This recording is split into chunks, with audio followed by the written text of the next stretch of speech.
Are really cryptocurrencies halal or haram? Like a lot of things in Islam, not all sheikh agree on one point of view. I'm here just to present you different points of view used by scholars and to try to argument each one. My name is Rana, I'm a researcher in Europe and you are watching The Crypto Post.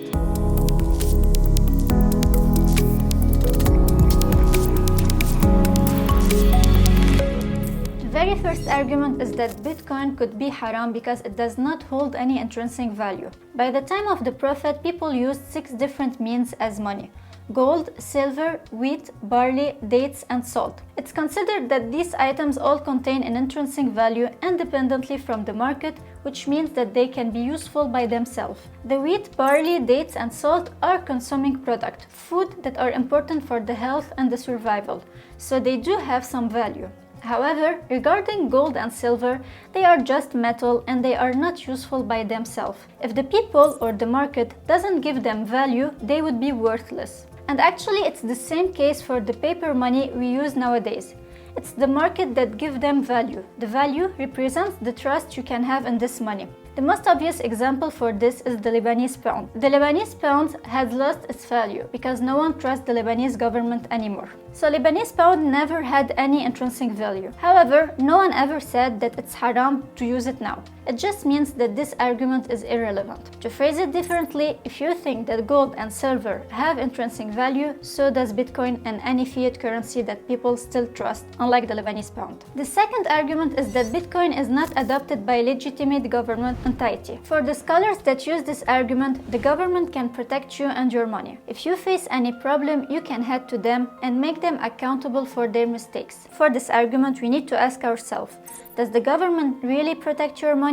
Or let me rephrase it, will the Lebanese government bring me back my money after I trusted them? I believe in God, but not in Santa Claus. Now, to be honest, I think that I can trust an audited open source algorithm like the Bitcoin better than any government. There are other recurring arguments that can be seen here and there. There is the argument that the usage of the cryptocurrency for terrorism, drugs, or money laundering makes it haram. It could be a pertinent argument if it was not the case for the fiat currency. Hell, even gold is used by drug dealers. Another argument is that the crypto in itself is very risky and not secure.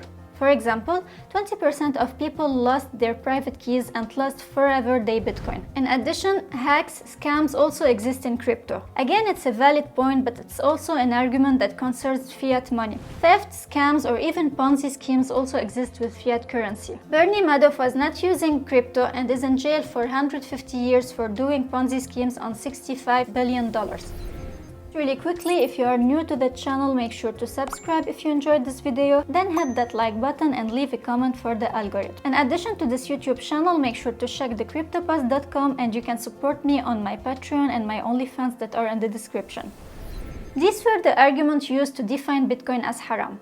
There are also some sheikh that thinks that crypto is halal, but that you need to be careful. You can buy, sell, and exchange cryptocurrencies, but pay attention not to invest a very big amount just to become rich. Be reasonable and do not invest foolishly and more than you are willing to lose. When you hear that, you must feel concerned if you do bought some Doge or any other meme coin. I would tend to agree that investing in a joke like the Dogecoin should not be halal. In the same way, investing in coins that are related to poker, alcohol, or so forth are surely haram. So you need to check what you are investing in, but I should not have to say this sentence. But people are becoming really crazy with crypto gains. For example, the Spank token is a token based on Ethereum, but used for adult industry. Now, Ethereum is just a protocol. It's not responsible for how people use it. Spank token is clearly haram due to its application, but Ethereum by itself is not haram.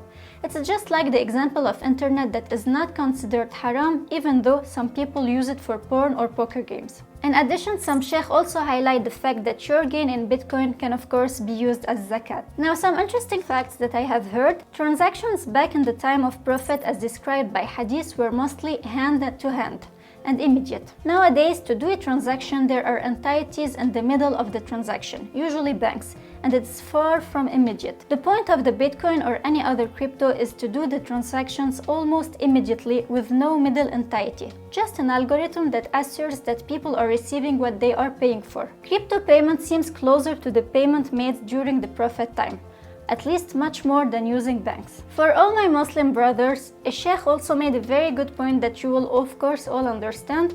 If you happen to be in a country that is occupied where you don't even have the possibility to have a bank account, well, crypto offers you the bank-like possibility, as you just need to have access to internet. The need of usage of crypto as a bank for our occupied brother and the fact that there is no other choice can make the crypto halal. So here are just general arguments on crypto as a whole. I don't have the time to detail if all of the crypto applications are halal or haram, especially in decentralized finance, DeFi, where all applications revolve more or less around the idea of riba. A riba is when I lend you $100 on the condition that you will give them back to me later as $200, for example. Scholars interpret the Quran as prohibiting any loan that specifies a fixed return to the lender. A lot of DeFi applications are flirting with the haram. I need to do a video on it specifically. Platforms like BlockFi, Nexo, or Celsius are probably haram, as it could include some form of riba. I will explain this in another video. Here is a funny suggestion that I heard from a clever sheikh. If you are still afraid but really interested in crypto, you can buy some crypto.